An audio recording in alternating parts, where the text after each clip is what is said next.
peu nombreux sont les élèves du lycée français du Caire qui voient des spectacles en langue française. Donc depuis plusieurs années, on fait venir le théâtre chez eux. Ça vous permet de rencontrer des comédiens professionnels qui sont venus de France. La compagnie En Porte-Voix, je vous présente Arnaud Benèche, comédien, metteur en scène. Exemple donné par la peine de mort est moral. Exemple donné par la peine de mort est moral. S'il est moral, l'exemple de la peine de mort. La peine de mort, le bon exemple. S'il est moral, s'il est immoral. L'exemple de la peine de mort, le bon exemple. S'il est moral, pourquoi le cachez-vous? S'il est moral, pourquoi le cachez-vous? S'il est... Si il est immoral, pourquoi le faites-vous? Pour que l'exemple soit l'exemple, il faut qu'il soit grand. S'il est petit, il fait vomir. Vous voilà en pleine humanité, j'en suis fâché, nagez. Tirez-vous de là. Pour que l'exemple soit l'exemple, il ne suffit pas qu'il se fasse, il faut qu'il soit efficace. Est-ce que vous vous imaginez, Don Alphonse, que je m'accommode de cela? Et que je n'aimerais pas mieux mourir en une fois d'un coup de poignard qu'en 1000 fois de la piqûre envenimée du sarcasme et du colibé? Préparez-vous à faire justice. C'est une chose sérieuse qui arrive, voyez-vous. Allons, sur mon âme, courroucez-vous donc un peu, que je vous vois une fois dans votre vie vous fâcher à mon sujet. Je te rejoue ta tirade préférée de Lucrèce Borgia, et tout ce que tu trouves à me redire, c'est « vous êtes en avance ». Mon amour. Quoi, mon amour? Ah, si tu tiens à me citer, fais-le complètement. Fameuse nuit du 17 février 1833, qui scella nos destins. 15 ans d'amour, presque jour pour jour. Je vois que tout est prêt pour notre soirée d'anniversaire. Ah, Augustine est malade. Elle a tout de même tenu à préparer quelque chose dans la cuisine avant de rentrer chez elle pour se reposer. Ne reste plus qu'à mettre la table. Ce que je m'apprêtais à faire, mais ce discours ne me laisse pas en repos. Laisse-moi faire, mon Toto, termine ton œuvre. Je m'occupe de tout, comme toujours. La peine de mort se cache. L'exécution a eu lieu, non, sur une apparence de place publique, non, mais dans l'intérieur d'une prison. L'exemple de la peine de mort. Que voulez-vous enseigner avec votre exemple? Qu'il ne faut pas tuer. Mais comment enseignez-vous qu'il ne faut pas tuer? En tuant. Nous, la peine de mort, nous l'abolirons. Allons, calmons nos esprits et passons à table, vois-tu?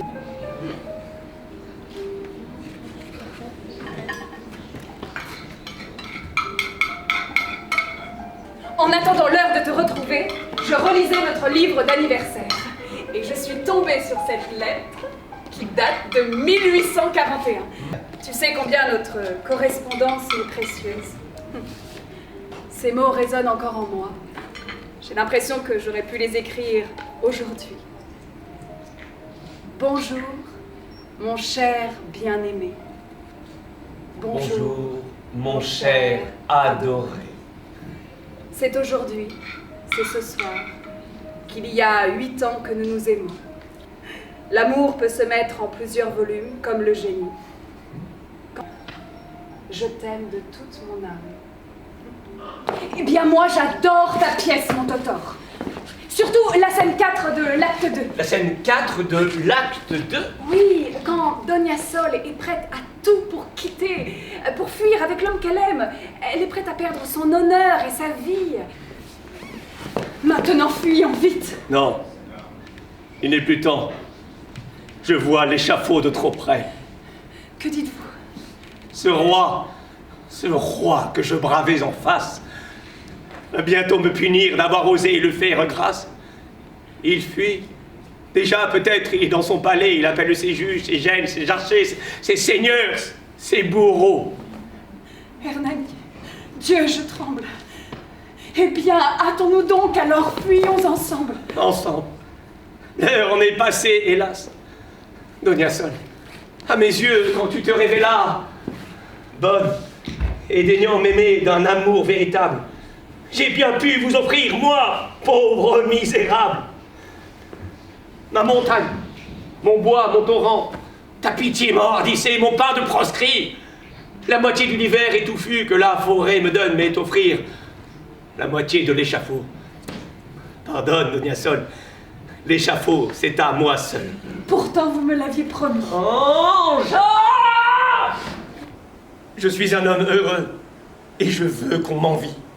Car vous m'avez aimé. Car vous me l'avez dit. Car vous avez tout bas béni mon front maudit. Souffre que je te suive. Oh non. Ce serait un crime que d'arracher la fleur en tombant dans l'abîme. J'en ai respiré le parfum, c'est assez. Renoue à d'autres jours tes jours par moi froissés. Épouse ce vieillard. C'est moi qui te délie. Je rentre dans ma nuit.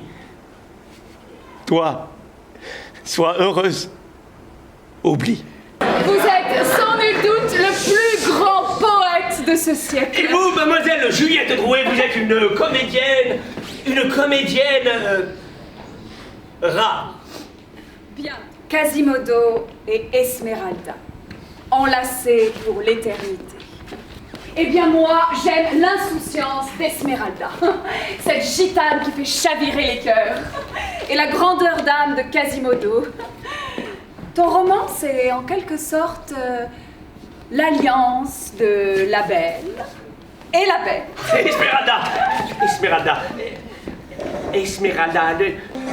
Dans un vaste espace laissé libre entre la foule et le feu, une jeune fille dansait. Elle n'était pas grande, mais elle le semblait dans sa fine taille, s'élançait hardiment. Elle était brune, elle dansait, elle tournait, elle tourbillonnait sur un vieux tapis de Perse jeté négligemment sous ses pieds. Et chaque fois qu'en tournant, sa rayonnante figure passait devant vous, ses grands yeux noirs, vous jetez des éclairs.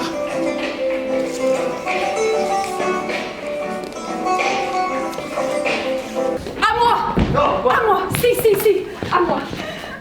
Le beau! Non, toi tu feras Quasimodo! Toute sa personne était une grimace.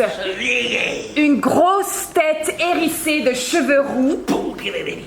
Entre les deux épaules, une bosse énorme dont le contre-coup se faisait sentir par devant. Un système de cuisses et de jambes si étrangement fourvoyé qu'elle ne pouvait se toucher que par les genoux. Et vue de face, ressemblait à deux croissants de faucilles qui se rejoignent par la poignée. De larges pieds. Des mains monstrueuses. Et avec toute cette difformité, je ne sais quelle allure redoutable de vigueur, d'agilité et de courage. Tu ne peux pas te laisser aller. Il y a encore tes autres enfants. Il y a Charles, François, Victor et ta fille Adèle et ton frère Abel. Et il y a moi. J'ai perdu mon père lorsque j'avais 26 ans. Ma seconde fille semble sombrer dans une lente dépression depuis la mort de sa sœur. Quant à ma femme, elle file le parfait amour avec mon amie Sainte-Beuve. Demain dès l'aube, à l'heure où blanchit la campagne, je partirai. Vois-tu, je sais que tu m'attends. J'irai par la forêt, j'irai par la montagne. Je ne puis demeurer loin de toi plus longtemps. Je marcherai les yeux fixés sur mes pensées, sans rien voir au dehors, sans entendre aucun bruit. Seul, inconnu, le dos courbé, les mains croisées, triste. Et le jour pour moi sera comme la nuit. Je ne regarderai ni l'or du soir qui tombe, ni les voiles au loin descendant vers Harfleur. Et quand j'arriverai, je mettrai sur ta tombe un bouquet de houverts et de bruyères en fleurs.